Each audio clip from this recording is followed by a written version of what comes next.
He's an award-winning speaker, author, and a Greater Sudbury police officer. James Jefferson's book is titled Blueprint to Resilience, and James now joins us. Welcome, sir. Thank you, Tony. It's a pleasure to be here. Tell us why you decided to write this book. Well, really, I wanted to be a voice in the first responder community, but also just the community in general, in giving that framework of healing, recovery, and transformation that, we will all experience adversity in life, but we can get through it as long as we have, the right perspectives and the right guidelines to really push us forward into growth. Without getting into too much detail, what prompted you to write this book? What event led you to write this book, to reach out also to others who may be seeking help?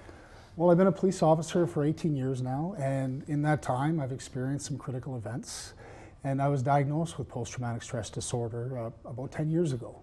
And that was a very difficult journey, and I had to navigate it on my own. And sometimes it's very hard to figure out that process when you're alone. But fortunately, I found my way through. I found recovery. I found the personal transformation and resilience that I really craved. And I really wanted to give that to others. And that's essentially what the book is a transformational journey. I saw a line, and I'd like you to elaborate on it. Heal out loud. So what does that mean to you? Well, it means a variety of things. We heal out loud when we connect to others, when we seek supports, when we are honest with ourselves in what we're going through, and really getting deep into that shadow work of who we are, how we're wired, and really just opening up that voice where we can seek those right outlets. Because when we keep it all internalized, then it can grow and manifest, and we don't heal, we don't grow from it. But once we really speak that into existence, that's when we step forward.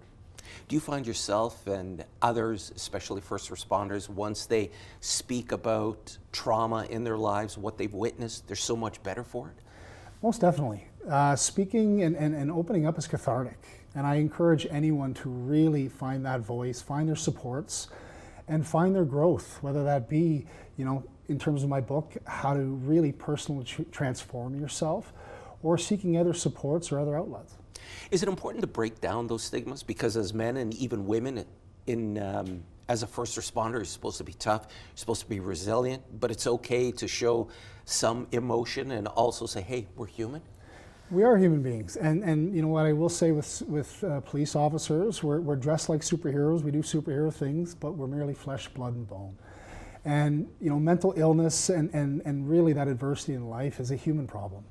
So it's important for us to know that it's okay not to be okay, and the certainty in life is we'll all experience pain, but the hope is suffering is optional as long as we have a plan. James, it was a real pleasure meeting you. Thanks for coming in. I appreciate you having me, Tony. That was James Jefferson. He was our guest today. And to see more of our authors and our Northern Book Club, don't forget, head to ctbnewsnorthernontario.ca.